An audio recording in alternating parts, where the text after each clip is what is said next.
Hello, everybody. Welcome to the Roselyn Omaka Show. It's your girl, Roselyn, and I am here with Rico King. Man, I am so happy you're here. I'm happy to be here. I am very, very honored. And I recently heard some really awesome news that I will share with the audience, but I don't want to tell you just yet. Would you like to introduce yourself? All right, well, I'm Rico King, filmmaker, actor, and entrepreneur. And sometimes I'm called a community activist, but my activism work is all done out of the kindness of my heart. And, that title doesn't really blend well with me, but here I am. Well, I think it's awesome because you're doing what makes you passionate. Right. And I will definitely say, before we get into Rico King Day and you getting a Right. day in the city of Houston and Right. your work that you do, Right. what even got you started within the film industry? What was your spark of what started everything? Once upon a time, I was not the best student. I remember, I think I dropped out of school because I tried to be a nurse. You remember back in the day, everybody tried to be a nurse in Houston? I was trying to be a doctor. I understand. I think that was during the Great Recession. So the medical field was still hiring. And I tried it, and it was just bad. I got all Fs. I remember my mom saw my report card, and she's like, damn, I tried my best, but this one right here. I'm screaming. Oh my gosh. So clearly Yeah, academics it just- was not your right, forte. Right, but like, so my mom used to always scream at me, and this time she didn't. She just was super disappointed, right? So I was like, cool, that really hurt me, you know? And then I tried to figure myself out, and I signed up for business school, after, of course, a few months had gone by.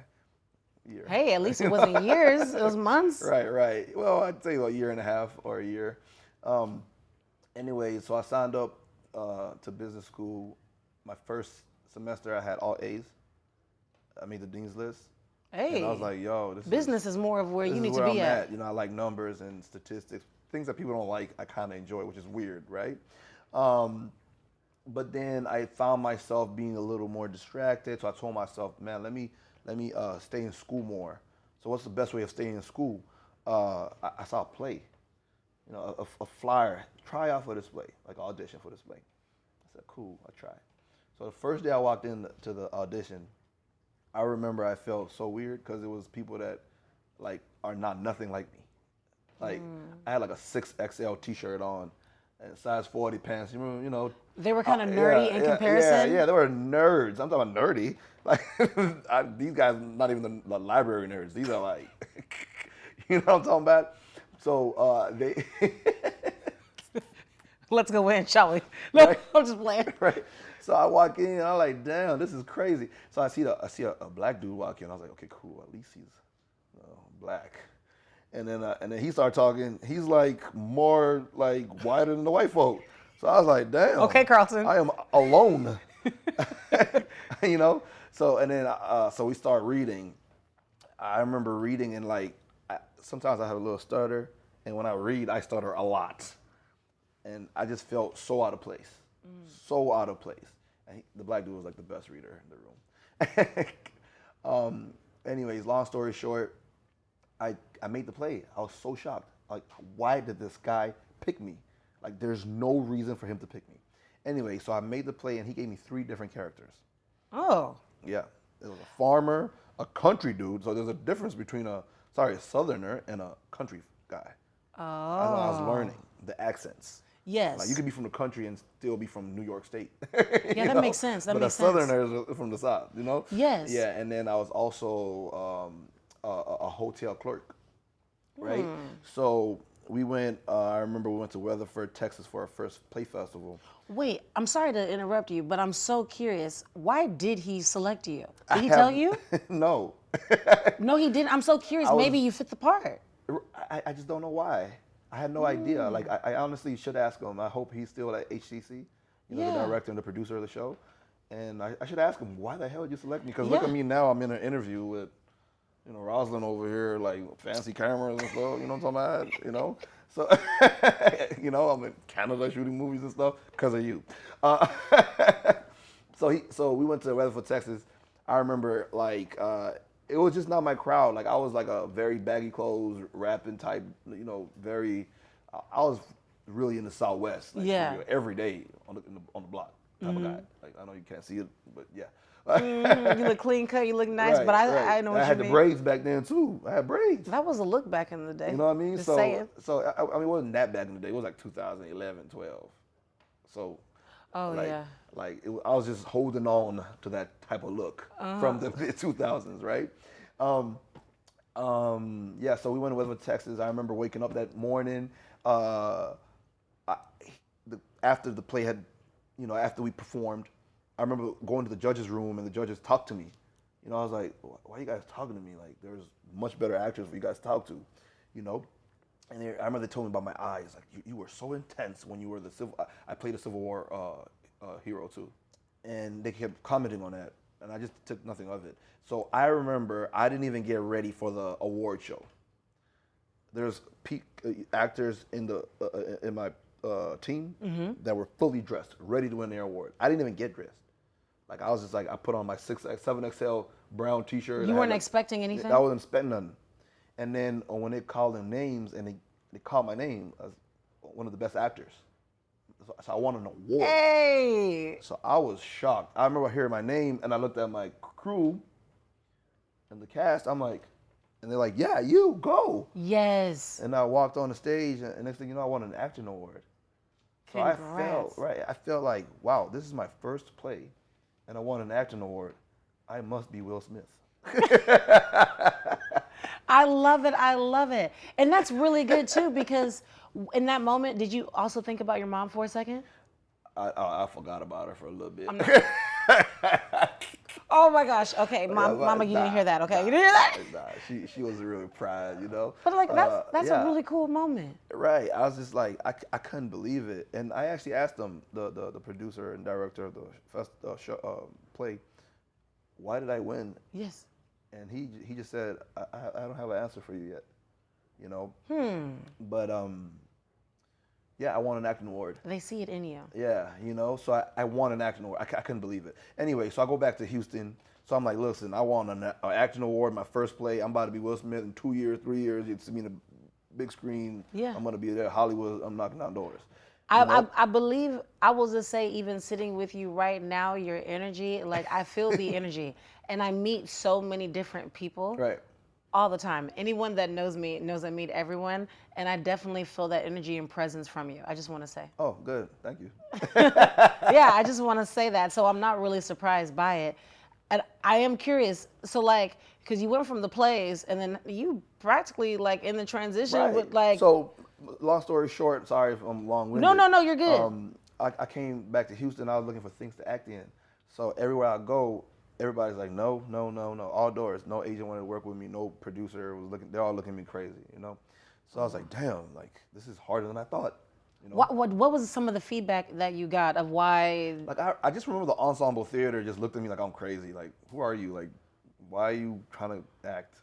Oh wow. Again, like I didn't know how to present myself back then. Okay. So I just walking in, but I'm courageous. That's one thing about me. Yeah. That's gonna, important. you know what I mean? I will walk in your office and talk to you no matter who you are. That's the the confidence you need right there. And I talk to everybody the same, right? Whether you're a CEO or the janitor, I'm talking to everybody the same. Respect. So, with respect. And, I love it. And also just pitching myself, you know what I mean? So, long story short, man, like I remember I looked up the Master P growing up, looked up the Killer Cam growing up. So I said they did it on their own independently. So I went and bought me a $300 camera. $300 camera, T3i Canon from Best Buy. I love this. And then so when I bought their camera, I said, I'm gonna shoot it myself. I remember first computer I bought crashed. It wasn't taking the footage properly. And it's crazy because I'm like, you can't take T3i footage. Now that I just remember it, right? Yes. So I bought the camera and I just started using my neighbors for films. I didn't know I needed lights. I didn't know I needed microphones. And that really helped me because I feel like if I knew what I needed to make a film, I would have never made a film for real. You know what I mean? So I just ended up hollering at my neighbor, yo, listen, I have an idea. Oh, I love this. Right, can you say this line, today you are this guy. Yeah, you're helping each other out. Right, and then he's like, for sure. Like, if you holler at the real actors, they're going to be like, boy, please. But my neighbors are like, this is an opportunity of a lifetime. Like, you know? Yes. So I'm like, yeah, let's do it. So one day I'm doing this scene, and the next, I come up to him the next day, I'm like, yo, remember what we did yesterday? Add some more to it. Yes. It was grainy footage, you know what I'm saying? I love this You know what I'm story. talking about? Like, and then we just shooting hood stuff, you know? And I just packaged it together, and I put to be continued. I had no intentions of continuing it, right? And then I remember I was at the King Flea Market, and I met this guy called Click Clack. So E-Man and Click Clack made a living off of selling CDs and DVDs. I had no idea you could even do that. We started talking, they're like, you got a what? You got a movie? First of all, put me in some scenes. And then let's sell that thing. So we packaged it in a DVD, and we went to the King Flea Market. I don't know if y'all remember King Flea Market on MLK. On the south side. They done just, they took it down. It was a long time. Yeah, so we was there, we put it in Chop TV, I believe, Chop TV or something like that, the store is called, and we sold out. First day, or first week or something, it was sold out. Wow. So the owner is like, yo, y'all got more of these DVDs? I'm like, the DVD sold out? How? And then I made some more DVDs. And then next thing you know, the DVD man is hollering at me because there's another DVD man hollering at me. I need them DVDs. Wow. Yeah, scrap TV. And then he put me on a car. He put me on like a picture of me and him on a car, right? So when people was like, who's that? Because I know Webby, I know all these other famous people. Who's this guy? So he kept selling them out. So we sold like 3,000 DVDs super quick for $20 a pop. So $300 then made a dude $60,000. Are y'all not listen? You know what I'm saying? Right. And how many years ago was this? This was when I just started 2013. Oh, like, you over here big balling now. I already know. I already know. You over here breaking sales and all this other stuff. Man, this is so cool. Right. So like, yo, we were selling it out. And I remember a dude called me. He said he's Trade Truth manager and he enjoyed the DVD. And he said, when's the next one coming out? I'm like, yeah, I put to be continued at the end. I totally forgot. Wow. You know what I'm saying? I was like, okay, cool. Let's shoot another one. Now I moved from T3i to T5i. That was a big jump because it was less grainy. Yeah, I'm loving this whole story because everything was support from the beginning so far. Right, and then like I moved from the kit lens to, was it a 28 millimeter? My first YouTube, I watched the YouTube video, it said, buy this prime lens. Okay, cool, I'll buy it. It was cheap, whatever. I just reinvested my money, right? Yes. Put it together. And then now I had like more guys interested because they saw the first one and now they want to be part of the next one. That's the best. Cool, let's do it. I did the same thing. I'm gonna just try to shorten the story out, but like we were now doing DVD tours. Wow. Yeah, we packed up the truck. I had a truck. We packed it up. Had 2,000 DVDs. We were buying so many DVDs from Micro Center. I remember Micro Center. Yes. You know what I mean? That the manager, the general manager, came up to me and said, "Who are you guys? And why you keep buying these damn DVD cases?" He told me, "We're gonna order the shipment with you guys because you guys keep clearing our shelves." Wow. Yeah, and I got a video for you. That is so cool. Just putting every DVD in the goddamn That is cart. so cool. Thousands of DVD cases. They're like, what the hell? So again, we went from Houston to New York, and we just sold out. I remember we were at Queens Coliseum selling DVDs. We did a big tour, like Alabama.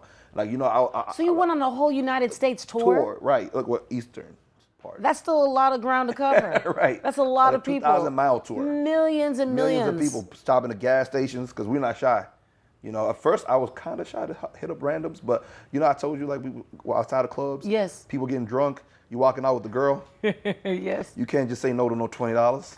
You know, you're gonna look like a baller, right? Oh yeah, like you're gonna be shamed. You ain't got no money. Right. So like people was buying it, you know, and then club owners started recognizing us, and they're like, yo, I love the hustle. They support us. We used to have a computer open outside, like on the car, and we play like the little sex scene or whatever. You know what I mean? Like just to get people watching, or the most violent scene in the movie, and then what's that? Boom, crowd start popping up, and next thing you know, everybody buying. So we did a big ass tour. Like we were selling DVDs in the Appalachian Mountains.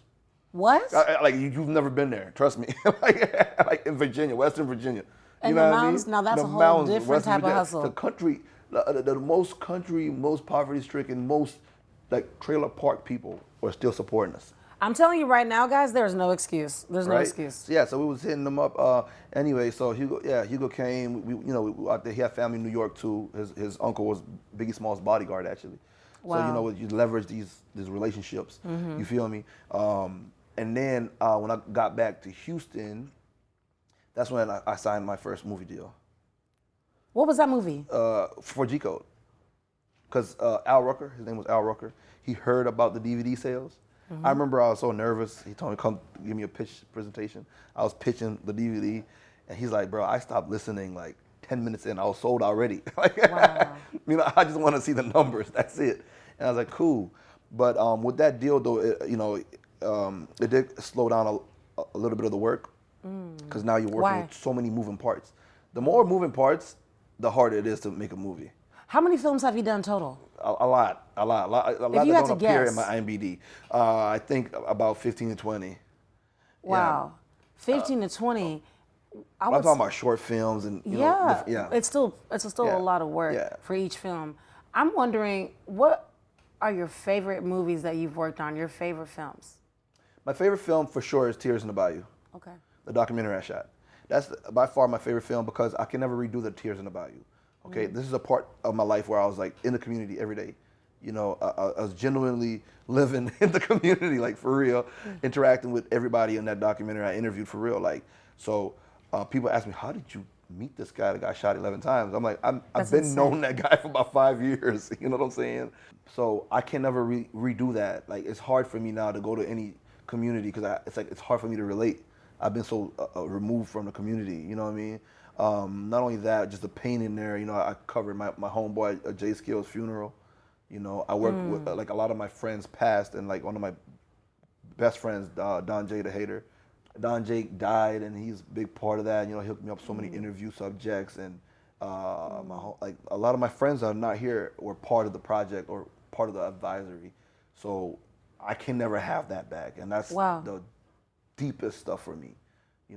I can work with Steven Seagal or I can work with the biggest producer, Michael Scorsese or whatever their names are, but it never will be the same as working with my people who came up with me from the bottom up. No, that's beautiful. And then I know whenever you're working, you think of them and you also just keep them in mind for your projects. Yeah, every project. And I'm like for Don J, we wrote like 5 seasons together of the G Code, right? So I'm gonna put him in my credits, all credits. So even if he's passed on, his memory will still live. And I hope the Hollywood Walk of Fame could give him a star if everything cracks. I think that's beautiful. I think that's something that can be in motion because I believe anything is possible. You already know. Yeah. Oh yeah. 100%. 100%. It's a journey, man. And but that's my favorite documentary. And G Code, we're still gonna continue with it. Okay.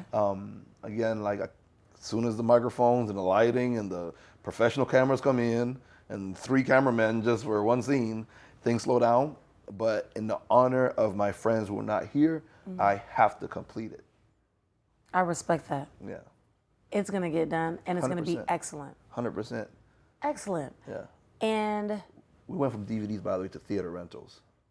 how was that transition? Like, how did you even transition from DVDs into the rentals? Because now we're in the streaming phase. What would you say as a filmmaker from you?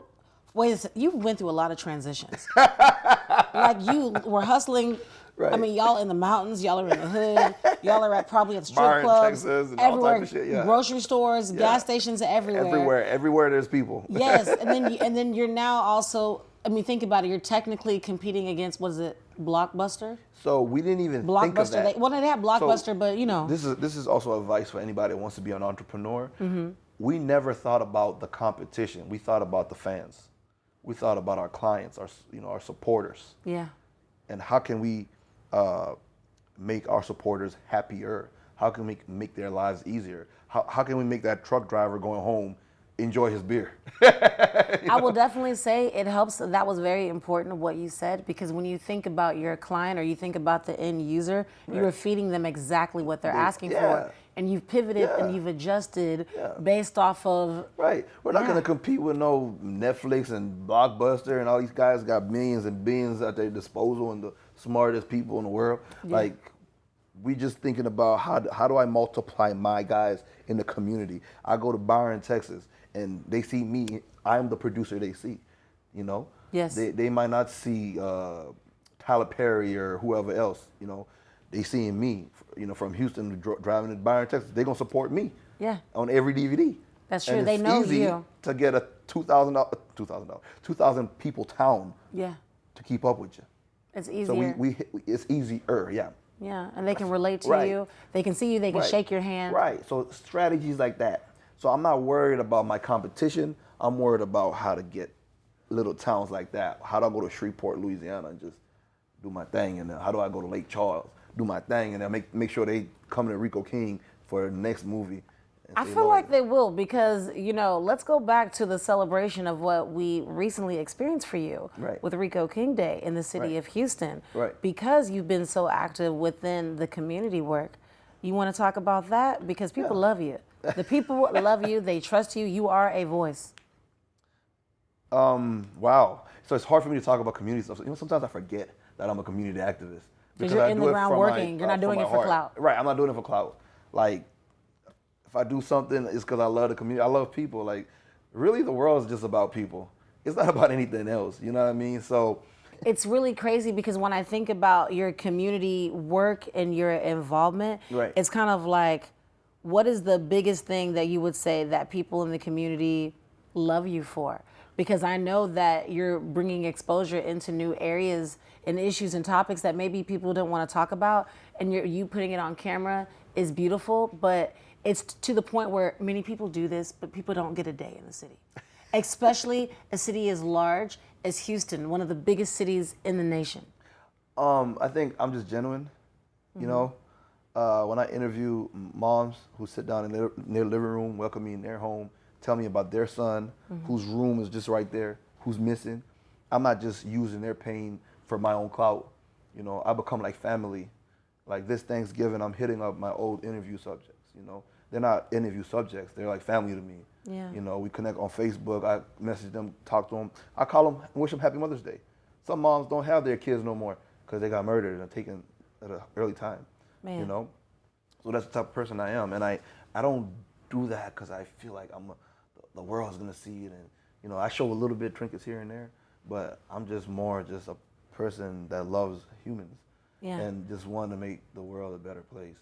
And, you know. I definitely agree with everything you're saying, but I'm going to tell you, because I'm very honored to have you here, I believe that it's very important for us and our community, and just from any community really, to see all the good work that you're putting out there. Because it's one thing to do it, and I know some people say, oh, you're doing this for clout or blah, blah, blah.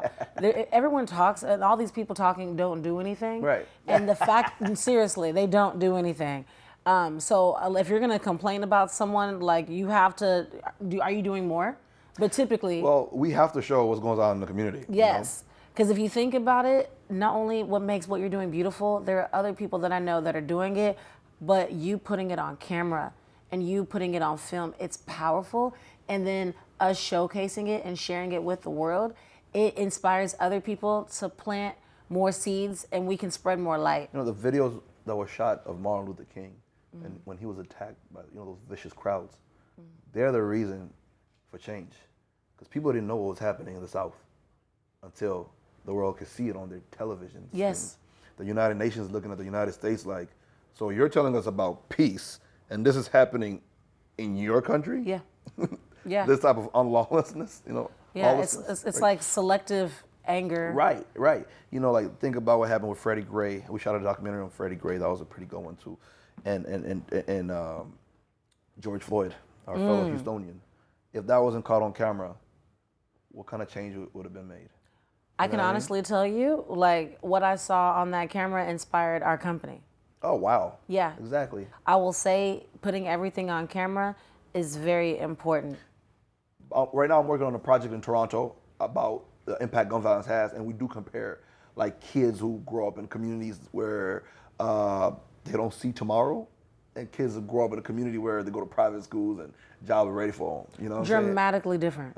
But the communities are like 5 minutes apart, even in Toronto. It's like you're penalized for being poor. Yeah, that's the world, you know.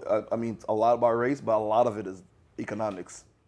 Yeah. You know, poor people of all races suffer, of all Exactly. nationalities. You know what I mean? How you were born, it's really, really big piece of your success.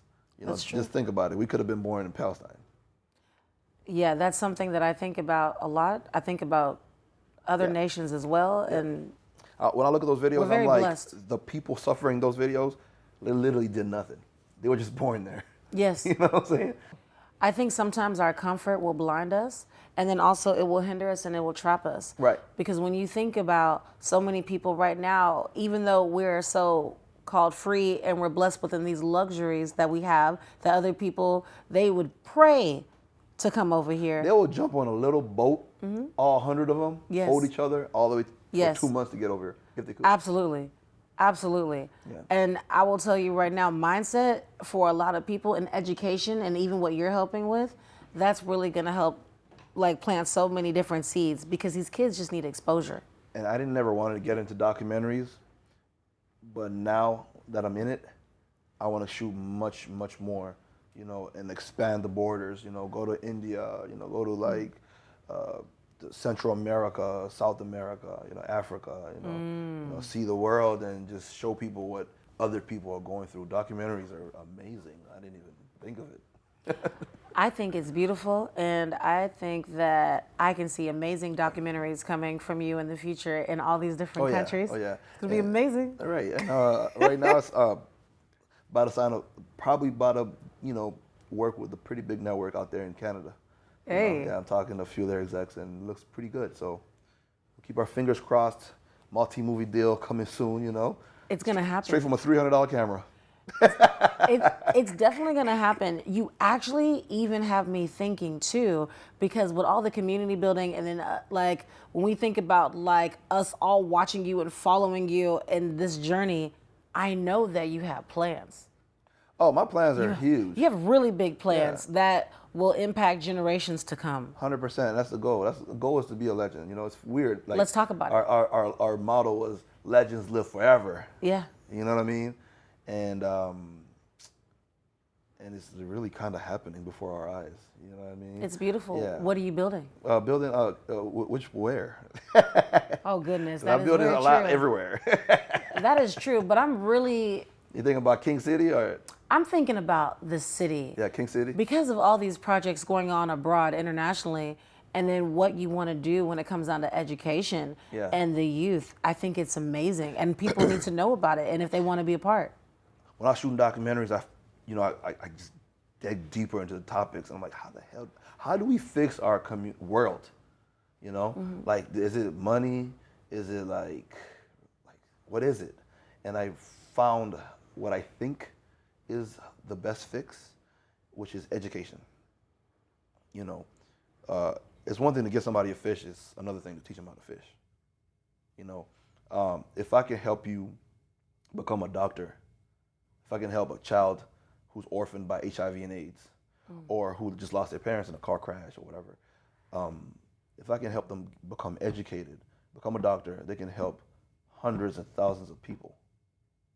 You know, not only in their community, in their nation, but within their own family. Now you can have 5 kids and they all have a better background.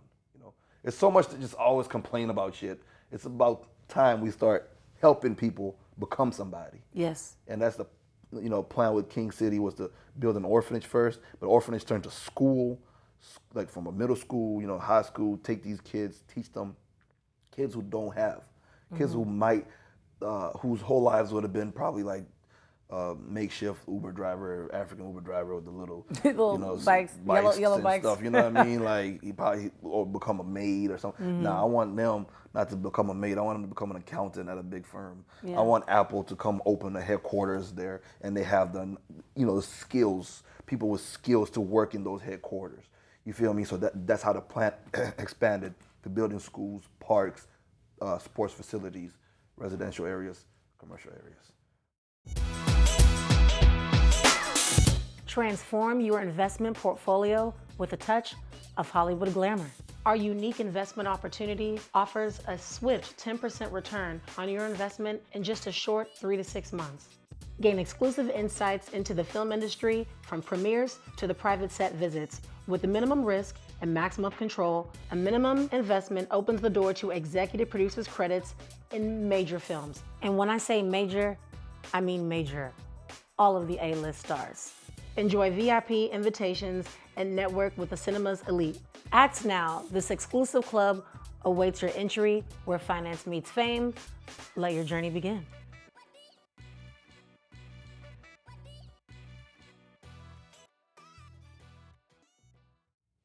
Where should I begin with you? Because there's so many young people that are gonna look at you and you're like a mentor that they've never met. Oh man. Seriously. Yeah. And they would look up to you and they would ask you questions of how would I get started?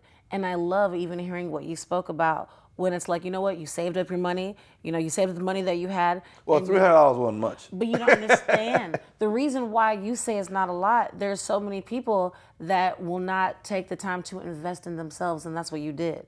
Oh yeah, I waited a long time for that $300, and I spent it as soon as I seen it in my account as $300. Yes. It went back to zero right after. But you know still, what I mean? you invested. Do you know that most people, they would take that $300 and they will go to the club, they will go to the mall? You gotta love what you do, Yes. And I'm just not a good person at waiting. I hate waiting. Yeah, that's me. Yeah. You pull your resources together and you make Right. it happen. What advice would you give to any young person that's trying to walk in your shoes? Or they're inspired by you. That's the better way I should say it. Well, don't.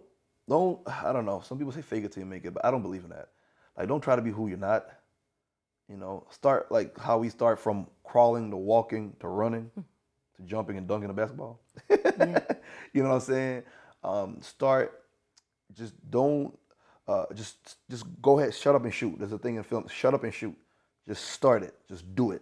Okay. No matter how small. Don't let anybody's opinion get in your way. You want to shoot a movie, whether it's on an iPhone or the cheapest camera you can find that you can borrow from somebody with the 2-minute script. I don't care if it's a 1-minute script. Do it. Do that 1-minute script. Show somebody. Bad reviews are better than no reviews. Facts. You know what I'm saying? Feedback. Yeah, feedback. I didn't have feedback on movies I shot with a T5i and somebody's like, Hollywood is not doing a good job. In the comments, I'm like, holy crap, this guy thinks it's more than one person behind that camera. Wow. You know what I'm saying? Wow. I'm like, this is a compliment. I am doing everything correctly. Or, they'll talk about the audio. I'm like, wow, he thought I actually put work into the audio. Yeah, you're not waiting for perfection. Right, don't let perfection be the enemy of good too. You know what I mean? Don't wait. Just do it. Take it one step at a time. I'm really good at taking it one step at a time. I think it's sometimes my confidence is not easy to find, right? But I feel like, I don't know if it's my ignorance made me so confident. Because the more I know now, the less I even do. You know what I mean? So I liked when I didn't know stuff. Yeah. You know what I'm talking about? Because that made me just go. Yeah. So just dream big and just don't let anybody make you feel like, I know it's corny, but don't make somebody tell you can't accomplish something. I accomplished all this stuff as a teenage dad. You know what I'm saying? Hey, let's speak on that, Right. a teenage dad. I had my first kid as 17, 18. You know what I'm talking about? I had my second and my son and I was 22. I was raising them the whole time. Wow. The whole time. They didn't leave my sight. I was still doing it, still going to work, doing a freaking Leading. Uber shift. You know what I'm saying? Man. Buying cameras here and doing all this type of stuff. And it was hard, but I just kept, I just didn't even have, I guess a good thing about me, I got into social media late, so I'm not good at using it. So I didn't even have opinions. I'm just doing what I got to do because my dreams are more important than anything. Yeah. And you got to find your passion, whatever you're passionate about, whether it's you could become a millionaire doing anything. You could learn like the dog whisperer dude. He's rich as hell, right? I just discovered the dog psychic. I'm not even kidding. I bet you he rich too. Shit. Well, apparently she charges $500 an hour. And then, you can be unorthodox. I'm very unorthodox in how my come up is not the typical one, right? So I was talking to my son who he wanted to be a YouTuber before, and I was like, I can't believe a lot of these YouTubers are more popular than actual actors. A lot of like Darman, my son watches Darman every day. I'm like, looking at his channel, I'm like, this guy has millions and millions of views.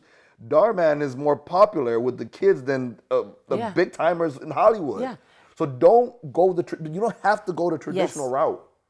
Yeah. Like Pimp C say, knocking doors down. You actually said something really like perfect too, because when I think about what you're saying, it's like all this education, sometimes we feel like we have to have someone always leading, but when you think about entrepreneurship and just even as a filmmaker, it's the most, this is a joke, y'all, but it's the most beautiful toxic relationship you will ever be in with yourself. Entrepreneurship is just toxic. Yes, but it's like beautiful. It's self-discovery. Yeah, it's like self-discovery. It's great, but like, man, you said, man, I'm trying to even think where to begin about what you said, but like, straight up, you invested in yourself, you figured it out, and it's just like, it wasn't perfect. Because if you think about control, and you think about all these different people trying to have control over you, if you focus on the gifts that God has blessed you with, and you focus on just that, and you thrive, and you stay consistent, because I know for myself, I don't really care to hear ideas. People have ideas a dime a day. Right. And then execution, that's cool too. That's great that you executed. Let's stick with it. And let's see if you're still doing this 6 months and a year later, because it's going to get hard. And what you told me today, everything, all these different obstacles, guess what? You're here. Right. And you're thriving. To be there for the best days, you got to be there for a lot of bad days. Yes. And you got a whole day in the city, and that didn't come easy. It did not. It did not at all. And that's just the beginning. It's just a day in the city. You're going to get bigger. You're going to get way bigger. Oh, yeah. This is, again, like, I'm confident that the future is very bright. You know, the only thing I'm sad about is I have a lot of friends that's not going to see it. But for them, I'm going to even push harder.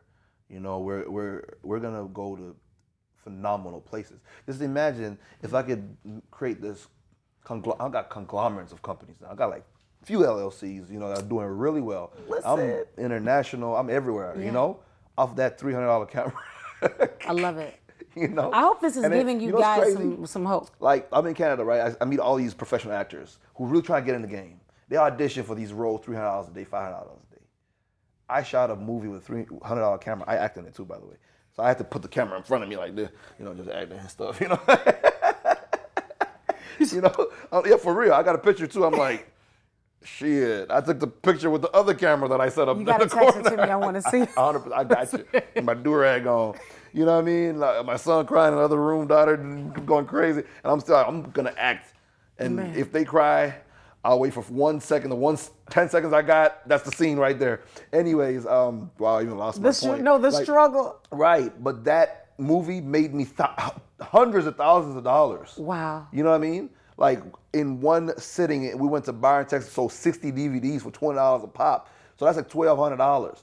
We go home, everybody's eating. I split all the DVDs equally. I love that. Even if it's me that thought about that. So you take care of your team. Take care of the team. I love that. And that's leadership. That's another way we sold a lot of DVDs. I had people tell me, why don't you tell your DVD guy you pay him $10 an hour? No. If that man sells 100 DVDs and he makes $200 from me, he's keeping half. This right here, y'all, do you understand? This is what you got to do. Take care of your people. Right. Look at this prime example right here. And this man knows what he's doing. And guess what? Yeah, I pay for the DVD, maybe $1.50 per DVD. So maybe I make $7, $8.50 or whatever for the $10 my guy's making. So he's making more than me from my DVD. But look where I'm at today. You invest in your people, and then because some people are like, oh, he's getting ahead of me, but it's not even about that. No. You're moving up, and you're gonna move up. There's billions of dollars in the film industry and all these industries. Stop holding on to the little cents. Yes. Yes. There's more than enough abundance for everyone. For everyone to eat. And you take care of people, they'll take care of you, and the universe will take care of you even more. You know? So that's another strategy. Firm believer in that. I'm a firm believer that, you know, just everything happening. Like, this is an amazing interview for me. You know, and I met Shannon, you know, so I met Shannon when I was a little more established, but you can ask him how I pulled up to set. You know, I pulled up. I want to know now. How'd you pull up? Man, he asked me if I can use the car for the movie, because that's how my entrepreneurship skills work. All that was done one step at a time. Being a hustler, you know, being about your business. Man. You know, I've been on set now with Master P. I'm friends with Killer Cam, good friends with him. Me and his late mom was best friends, talking every day. She was one of my greatest advisors. Wow. And they motivated me to get into the entrepreneurship, independent, be myself. Yes. And here I am interacting with them like peers. You feel me? That's crazy if you think about it. That's powerful. Right. It's growth. People that you didn't think that anything is possible. Yeah, I was telling my wife on the way here. Yeah. I used to watch Ashanti when I was like Yeah. 10 years old. Like, oh my God, it's Ashanti. You know, all these songs with Ja Rule and shit going crazy. You know, I remember the TV was high because I was shorter. You know? Shorter. And then I'm in a movie with her. Like, fast forward, 20 years later, I'm in a movie with her. Her trailer is right next to mine. What was that like when you met her face to face in person? So I was cool because I'm starstruck about the celebrities that when I was young. Yeah, like Will weird. Smith and yeah, Carlton. Yeah. And, if I see them, I'll be weird. Yeah, Uncle Phil. Yeah. So I remember waking up, a call sheet. There's a call sheet. I see the actors: Vivica Fox, Shanti, Eva from America's Top Model. It didn't bother me until my friend, who I was in we were shooting in a city called Ottawa, Ontario. So I was at a buddy's house who lives there. And so he's like, yo, everybody's on Wikipedia except for you. The shade. Nah, we just. I was me and my boys, like, me and man. my boys just talk like that. I was laughing. So we would go through the other people's Wikipedias. You know, Idris Elba was a producer of the show, right? And then I was like, Lord have mercy, people gonna freak out right. hearing that. And then I'm like reading the script. I'm like, holy crap, man! I'm gonna be on a set with Ashanti. I started getting nervous for the first time in my life, and Vivica Fox, because I'm like, how am I gonna look at Vivica and act like I just didn't watch Set It Off? You know what I'm saying? Like, how am I gonna do that? I'm gonna be seeing her Set It Off character when I'm looking at her. Yes. You know what I'm saying? And she was so cool. I was getting my makeup done with her, and she told me, welcome to the family. You know, I posted that. She commented on my Instagram, and, you know, all that stuff. So, you know, I don't know. Like, this all started with a $300 camera. This should be the topic, the title of the interview. I love it. This is just the beginning. Right. And we have the city. King City is going to be amazing. I can't wait to do a follow-up interview when I can sit. We could do it in King City. Yes. You know? Yes, We absolutely. can sit and Drones watch and everything. Right, and watch because we're going to build these units, this single one-bedroom units, and if they sell out, which I know they will, yes, we're going to start building more floors. And I can't wait for the sun to go down and to see the lights. Because as a child, I loved skyscrapers. Yes. I loved skylines. And I can't wait to build a skyline. That's going to be beautiful. You know, my family, they build very large buildings. Nice. Over 50 stories tall. Sure. Where is this in Houston or in Nigeria? Overseas. Overseas. Lit. Hey, man. In Nigeria. Nigeria? Okay. I read about the new satellite city in Abuja, right outside of Abuja, right? Sorry if I'm pronouncing it bad. No, you said it perfect. Yeah. Abuja. Yeah. I had a lot of Nigerian friends actually in Houston. Oh yes, you know this city. Shout out my boy. This is the other hometown. This is like little Nigeria, really shit. Yes. What else? I wanted to ask you before I forget. Because of all these movie projects, do you have another project that you're working on immediately next that you want people to know about? We're working right now with my boy Devon Jones, is a great guy, my business partner out there in Canada. Okay. He founded a company called Yace that's dedicated to the community. So me and him are working on two docs, one for the broadcasters and one for ourselves. And it's called Our Reality. You know, raising awareness on the impact gun violence has. Devon Jones is he's been a teacher for 30 years in a really hardened community out there in Canada. You know, and he's had over 30 students die or go to jail, both sides. You know, as a murderer and a victim of murder. You know, wow. so me and him are working on a few projects together. You know, he's a big business partner of mine, and definitely like to shout him out. And so that's the next project we're working on in terms of that.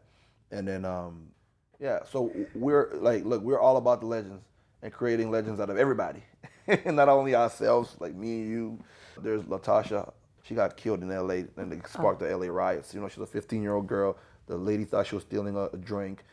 Shot in the back of the head. Lady did like 5 years probation. You know what I mean? So that's really offensive just even hearing that. right, In the head. 15-year-old girl. So I want to shoot a movie about her so people can see that. Sometimes when you watch a movie, you start realizing, damn, this is real. This is not just like even the documentaries. Like when the parent leaves, like parent cries on the news begging for somebody to come out with information about her son's murder. Next thing, James Harden scored 39 points. You forget about it. But this mom goes home to an empty room every day. They go through depression. They lose their productivity. You know what I mean? They fail to show love to the kids that are left because that's not their only kid, you know? And now you have a community growing up without the love of their, a family growing up without the love of their mom because their mom's depressed, and now the kids search for the streets for love. You know, right. So it's a never-ending cycle.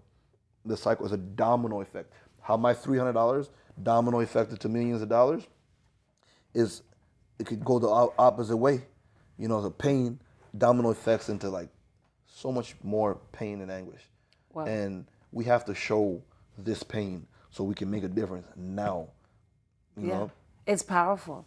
And I know we're going to do everything we can to support you. 100%. And I'm likewise, you know. No, seriously, because it's powerful and there's so much darkness and pain right now. Just even as you know, with the things that I'm doing outside of here, we need more light. 100%. And we expose the darkness, but you know what? We're gonna cover it with with love, and so love and light. And I just want to thank you. It's like seriously, thank you. Appreciate you. You're definitely a living legend, I'm gonna say. And if you haven't figured that out yet, with the things that he's talking about and the things that he's working on, you need to keep your eyes and just stay connected. If you want to know who are the true influencers, he's sitting right here. Seriously, you're sitting right here. I hate hearing the word influencer now because people have no idea what it means. Like you are literally, I'm gonna shut up. No. I'm really thankful for your kind words and just don't stop. I know you won't, but as long as you don't stop, everyone will know who you are. Yeah. And I can't stop. I gotta do it for the guys. Rest in peace. Long live the legends. I gotta do it for them. Yeah, you're gonna do it for them, and you're gonna do it for all of these kids and their families. 100%. You know. Yeah. It pains me to go to sleep every night knowing that it's somebody I could have helped, and I'm not helping right now. I know I can't make a difference. I'm not God, you know. But you're doing your part. Yeah. So the little steps I take every day, I believe in compound interest.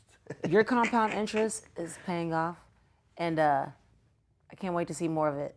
And anything you want to say? Oh no, I mean, I can't wait to be back. You know, it was really a great pleasure talking to you. Yeah. You know what I mean, and building relationships. You know, and hopefully we can do this sometime soon. Absolutely. This is not even a question. We shooting so much stuff in Africa. It's crazy. Right. But so guys, thank you for watching, and I'll see you next time. And I will definitely leave all of Rico King's information so that way you can keep up with him. And I will leave information on how you can support him and his venture.